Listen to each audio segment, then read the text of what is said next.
December 19th, 1944.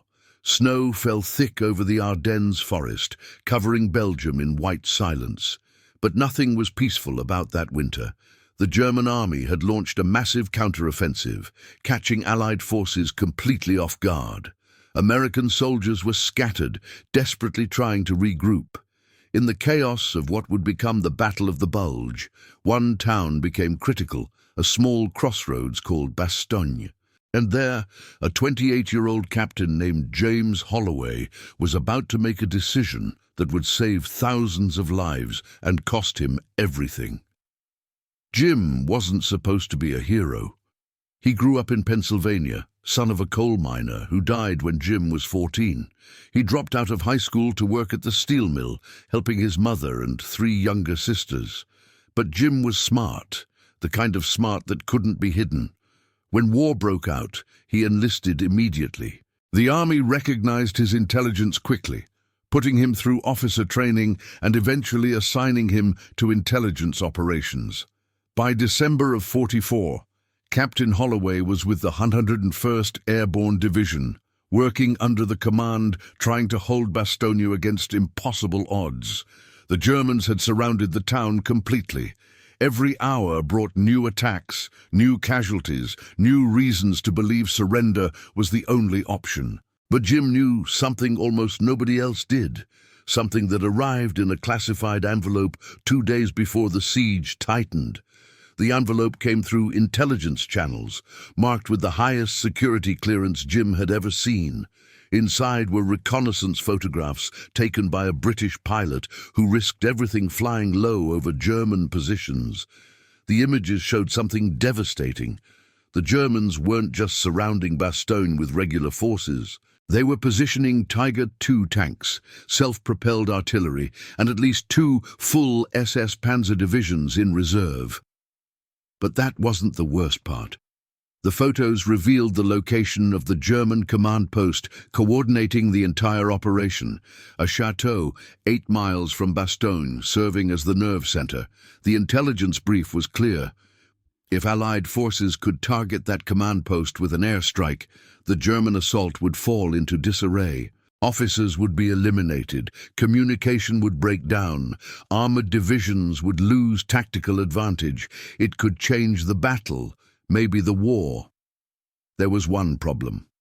The chateau wasn't empty, except for German officers. Resistance fighters reported the Germans were holding American prisoners of war there, men captured during the offensive's initial days. Estimates ranged from 40 to 70 soldiers in the basement. And here was the order that landed on Jim's desk December 20th. Authorization granted for a bombing run on the command post. Strike would happen at dawn, December 22nd. Jim's job was simple. Confirm coordinates, verify intelligence, ensure the strike went forward. No one seemed concerned about American prisoners. The math was brutal but clear.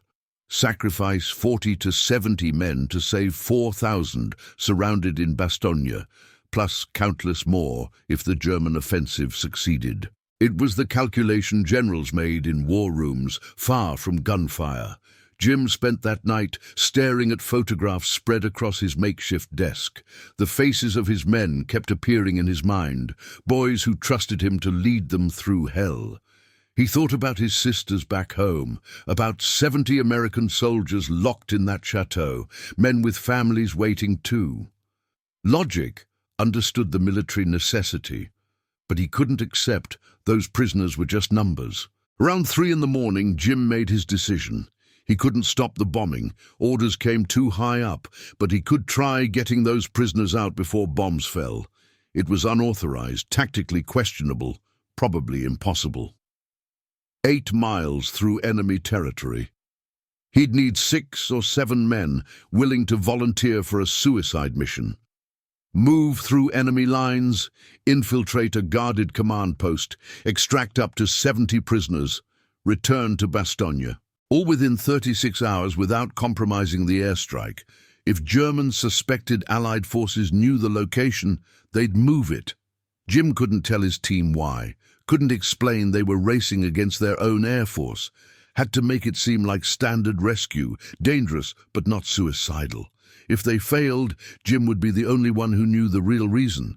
That weight felt heavier than anything he'd carried, but he knew one thing with certainty. He couldn't let those men die without trying, even if it meant disobeying orders, risking everything. Jim chose carefully. Volunteers only, men he trusted completely. Sergeant Mike Patterson from Kentucky, a scout who could move through enemy territory like a ghost. Corporal Danny Wright, a medic who'd saved countless lives. Private Tony Rodriguez, who spoke some German, and 3 more soldiers, each bringing critical skills. Jim gathered them early December 21st. There were American prisoners at a German command post. Intelligence suggested light guards because Germans didn't think anyone would attempt rescue this deep behind lines. It was a lie built on truth, and Jim hated himself for it. The team moved out before dawn, slipping through the German perimeter where lines were thinnest. Snow helped, muffling footsteps and reducing visibility. Patterson led with an instinct that had kept him alive through Normandy. Every few hundred yards they froze, listening for patrols, watching for any sign of detection. The forest was eerily quiet. Around noon they spotted their first obstacle, a German supply convoy. Jim made the call to go around, adding an hour but avoiding a firefight that would alert every German unit. They crawled through a ravine, cold numbing their fingers. Rodriguez nearly fell down a 20-foot drop, saved only by Patterson's reflexes. No one spoke. Everything was already understood. By late afternoon, they could see the chateau through trees. Exactly as photographs showed, a 3-story stone building turned into headquarters for death. German soldiers moved around the perimeter, maybe a dozen visible guards. The resistance intelligence was accurate. Most personnel were officers and radio operators, not combat infantry. Jim split the team. Patterson and Rodriguez would create a distraction on the west side. Jim, Wright, and others would go through the kitchen entrance. They'd have 5 minutes before Germans realized what was happening. 5 minutes to find prisoners, get them out, disappear into forest. It wasn't enough time, but it was all they had. The distraction came at 1800 hours. Patterson set off a small explosive near the tree line. Germans poured out, shouting orders, scanning the forest. In confusion, Jim's team slipped through the kitchen door. Inside smelled like coffee and cigarettes, incongruously normal. They moved quickly through corridors, Wright leading with weapon raised. The basement door was unlocked. Too easy, but no time to question luck. And there, behind metal bars, were the American prisoners. 53 men crammed into that cage, looking like they'd been through hell. Some wounded, bandages stained with old blood, others just exhausted beyond hope. When they saw Jim's team, they didn't cheer, just stared, unable to believe rescue was real. Jim had no time for speeches. Wright worked the lock while others covered retreat. The lock was old and solid, taking too long. Rodriguez used a small explosive charge around the mechanism. The explosion was loud enough Germans upstairs would hear, but the cage opened and prisoners moved with surprising speed. Even wounded ones found strength helping each other, supporting men who couldn't walk. Jim counted. 53. 53 men who would have been there when bombs fell in less than 12 hours. 53 lives already written off as acceptable losses. The stairs were hardest. Prisoners were weak, moving slowly. Jim heard German voices above, confused shouts trying to understand the basement explosion. They needed to move faster. One prisoner, a young lieutenant, maybe 22, stopped on stairs and looked at Jim with haunted eyes. Why now? Why rescue now after days forgotten? Jim couldn't answer honestly. Couldn't say they were racing against their own air force, that the building would be leveled in hours. So he said what soldiers always say when truth is classified. Orders came through. That's all that matters. The lieutenant nodded, accepting the lie, because that's part of being a soldier. They made it out as Germans realized what was happening. Gunfire erupted from upper windows, bullets kicking up snow as they ran for tree line. One prisoner went down, hit in the leg. Wright went back for him, dragging him toward cover while returning fire. Everyone was firing, and Forrest erupted into chaos. Patterson and Rodriguez appeared from the west, laying down covering fire, but they'd lost surprise completely. Germans knew about the rescue and would organize pursuit within minutes. 53 rescued prisoners moving through enemy territory with German forces hunting them. Survival mathematics suddenly looked different. Jim split the group again. Strongest prisoners would move with Patterson and Rodriguez on a northern route, faster but more dangerous. Wounded and slower prisoners would go with Jim and Wright on a southern route, longer but theoretically safer. Rally point 3 miles from Bastogne. As groups separated, Jim told Patterson something that confused him. If something happens to us, make sure those men are safe when dawn comes on the 22nd. Why specifically dawn on the 22nd? But Jim had already turned away. The next 4 hours were among the longest of Jim's life. They moved as fast as wounded men could manage, which wasn't fast enough. Behind them, German patrols, voices shouting, dogs barking. The enemy was organized, methodical, searching grid by grid. And Jim's group left tracks in snow anyone could follow. Around midnight they stopped in a clearing, wounded too exhausted to continue. Wright rewrapped bandages with limited supplies, administered last morphine to men in worst condition. Jim stood watch, knowing every minute increased risk exponentially. One prisoner, Sergeant Robert Mills from Ohio, sat next to Jim. Mills had been captured the first day, watched friends die, spent 2 weeks in that basement wondering if anyone knew he was alive. If you're enjoying this story of forgotten American heroes, hit that subscribe button. These stories deserve to be remembered. Mills talked about his wife, the daughter born after he shipped overseas.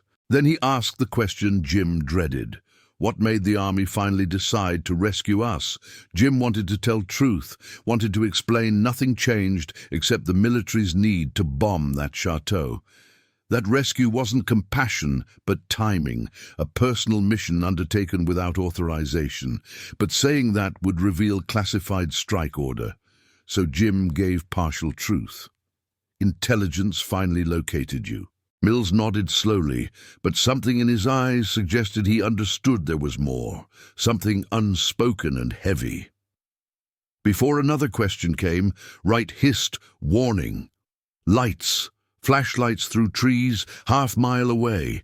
German patrol with dogs. They moved again with desperate urgency. Wounded men pushed through impossible pain. South, then west, trying to throw off pursuit, but knowing they couldn't keep this pace. One wounded prisoner couldn't continue. Leg wound reopened, losing blood too fast. Wright did what he could, but the man needed real medical attention they couldn't provide. Another impossible choice, carry him and slow down enough Germans would catch them, leave him for certain capture, or split up again. Jim chose the third option, sent Wright and 4 healthier prisoners ahead, kept Mills and 2 others to carry the wounded soldier. His group would almost certainly be captured, but gave the larger group a chance. As Wright disappeared into darkness, Mills looked at Jim with understanding. You're staying behind so we get caught instead of them. Jim didn't answer.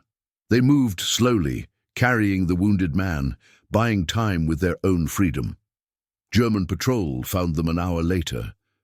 Jim considered fighting, going down in gunfire rather than surrendering, but the wounded prisoner needed attention, and Mills and others deserved a chance to survive, even in a POW camp.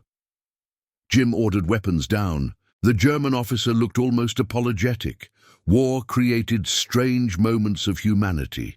He ordered soldiers to treat the wounded American carefully, then had Jim and others secured with rope. As they were led toward German lines, Jim looked up. December 22nd, about 3 in the morning. In hours, sun would rise. Shortly after, Allied bombers would turn that chateau into rubble, eliminating command structure and changing the battle. Prisoners Jim's team rescued would be safe, making their way back to American lines.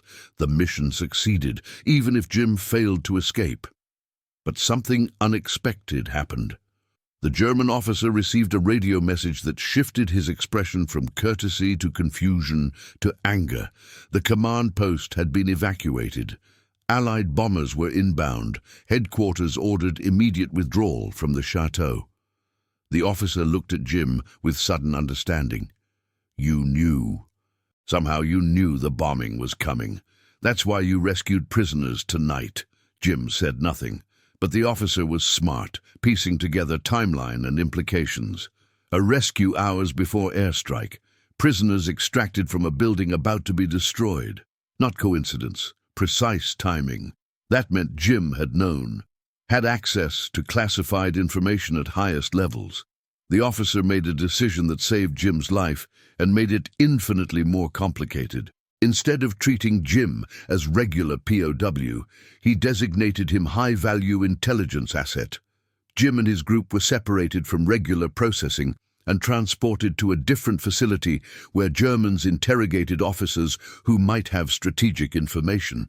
For 3 weeks, Jim was questioned repeatedly. Germans wanted everything. How had he learned about the airstrike?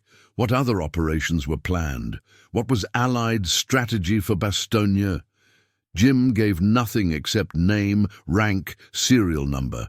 He endured interrogation techniques pushing Geneva Convention boundaries, but never broke. Never revealed the rescue was unauthorized, that he'd acted on his own, that the army probably considered him AWOL. In late January 45, German position collapsed. Bastogne siege broken, Battle of Bulge ended, Allied forces pushed into Germany.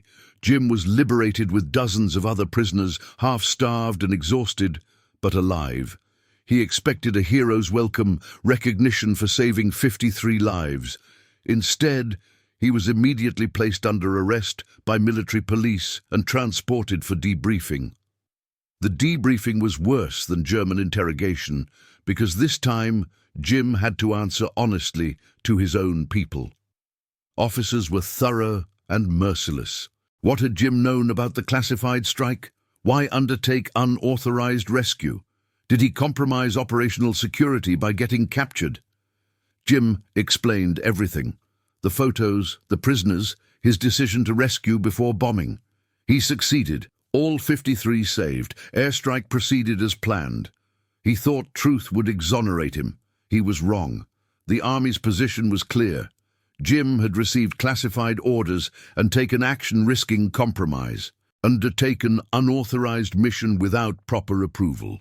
Got captured, exposing classified intelligence to enemy interrogation. That his mission succeeded was irrelevant. That he saved lives was irrelevant. He violated protocol. They offered a choice.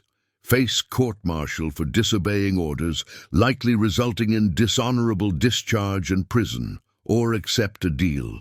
Sign non-disclosure, never discuss the operation or strike order, accept quiet discharge with minimal benefits, disappear from military records. The army would classify everything about Bastogne rescue. The 53 prisoners would never know the real story. History would record chateau bombing as successful strike with no mention of extraction. Jim would cease to exist as far as recognition concerned. He signed. Not from fear of court-martial, but because fighting meant exposing classified details, meant putting rescued prisoners through testimony and interrogation, meant making his private decision to value individual lives over military necessity into public scandal. Captain James Holloway became a ghost, discharged quietly March 45, sent home with standard service record, mentioning nothing extraordinary. Jim returned to Pennsylvania and tried building normal life. Got his old job at the steel mill, married Catherine, who asked few questions about Europe, had 2 sons. Never talked about Bastogne, never mentioned chateau or rescue or classified order that forced him to choose between conscience and career. The men he saved went on with their lives. Some stayed military, some went home. Few died in remaining war months.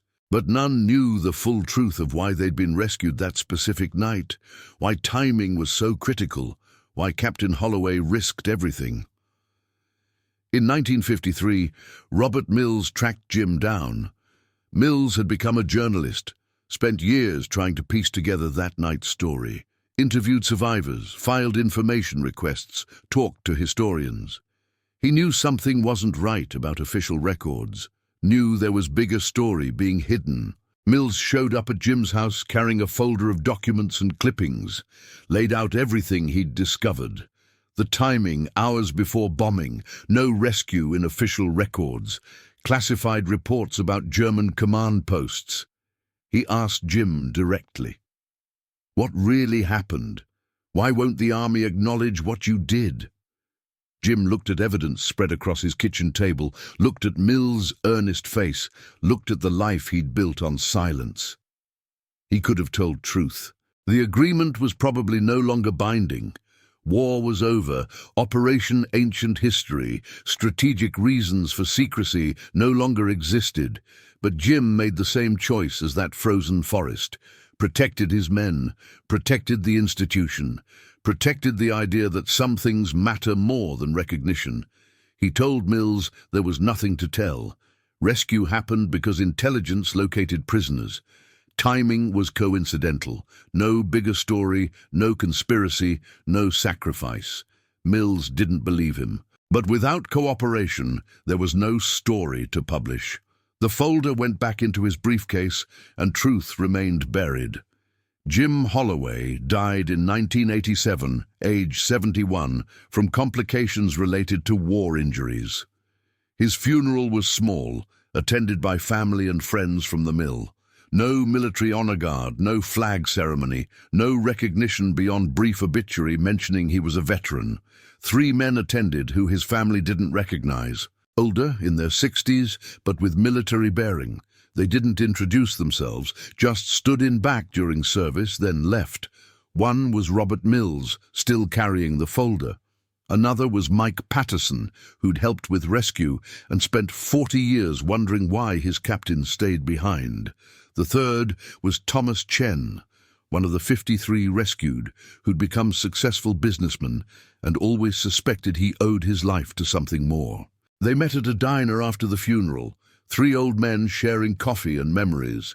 Patterson finally told what he'd suspected for decades. Jim had known about bombing. Rescue wasn't authorized. Their captain sacrificed career and freedom to save lives the military decided were expendable. Mills pulled out his folder, and together they pieced together the full story.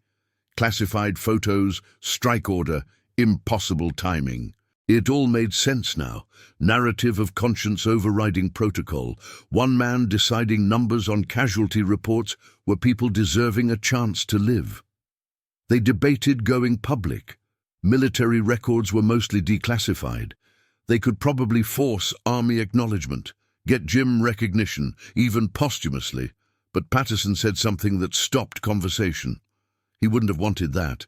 He made his choice knowing he'd never get credit. Making him famous now feels like undoing the sacrifice he actually made. So they kept quiet. The folder went back. Jim Holloway remained unknown, forgotten hero who did something extraordinary, then disappeared into ordinary life. Here's what we know now, with historical perspective and declassified documents. The airstrike on German command post at Chateau, near Bastogne, happened December 22nd, 1944. It was successful, disrupting German command at critical moment. Official records don't mention targeting intelligence, noted American prisoners. Don't mention strike was authorized anyway. Calculated decision that sacrificing those prisoners was acceptable for strategic objective.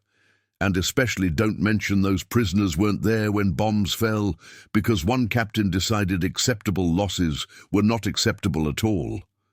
Jim Holloway saved 53 lives and asked nothing in return. Endured interrogation, accepted disgrace, lived 40 years in silence rather than expose military decision that would have turned rescue into scandal. He understood something transcending strategy and policy. Every casualty report name is somebody's son or brother or father. Statistics are just people waiting to be counted. Doing right sometimes means disobeying orders, defining right and wrong. The men he saved lived full lives, had children and grandchildren, built businesses, taught school, worked factories, experienced decades they never would have had if Jim simply followed orders and confirmed target coordinates. That's real mathematics of what Jim did, calculation military planners never include. In years since his death, historians have uncovered story pieces. Declassified documents confirmed strike order and prisoners. Interview records added details. But Jim Holloway's name appears nowhere in official Battle of Bulge accounts. No medals, no monuments, no recognition. He's exactly what this video's title claims, an American hero who was silenced. What do we learn from Jim Holloway's story? First, real courage isn't always loud, not always parades and medals. Sometimes courage is quiet, making hard decisions and living with consequences without needing anyone to know. Jim could have fought for recognition, forced scandal, demanded acknowledgement. He chose silence because silence protected people he cared about more than vindication would have satisfied ego. Second, following orders isn't always doing what's right. Jim had clear instructions. Confirm target, authorize strike, accept casualties. Legitimate military orders based on sound strategic reasoning. But Jim recognized legitimacy and morality aren't always aligned. Sometimes right thing breaks rules. He didn't choose lightly and accepted full consequences. Third, the true cost of war. We count casualties in numbers, percentages.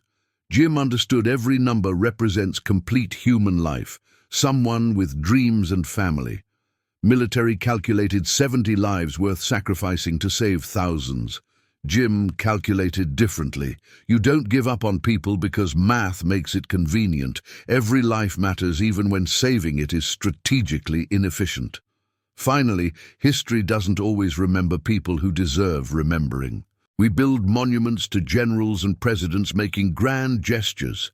But Jim Holloway, who saved 53 lives and asked nothing, who chose conscience over career and silence over glory, he's barely a footnote. That's not unusual. History is full of people like Jim doing extraordinary things, then disappearing into ordinary lives. They're forgotten heroes, and their stories matter precisely because they were forgotten. They remind us heroism isn't about recognition. It's about doing right when cost is high and reward is nothing more than knowing you did what you could.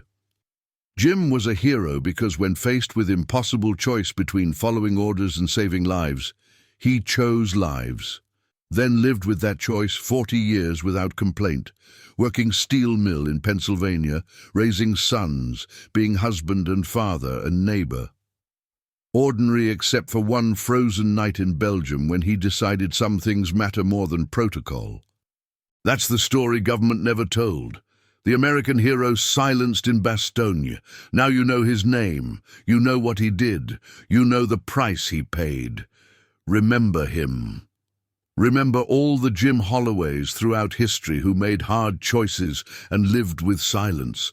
They deserve better than being forgotten. Captain James Edward Holloway, born 1916, died 1987. Hero who saved 53 lives and asked nothing. Man who chose conscience over career. Ghost in historical record who deserves remembering. That's real victory over silence, not medals or monuments, but simple act of remembering.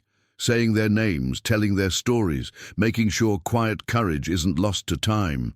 Jim Holloway mattered. What he did mattered. In remembering him, we honor everyone who ever made hard choice when nobody was watching, everyone who sacrificed recognition for principle, everyone who was forgotten hero waiting for story to be told.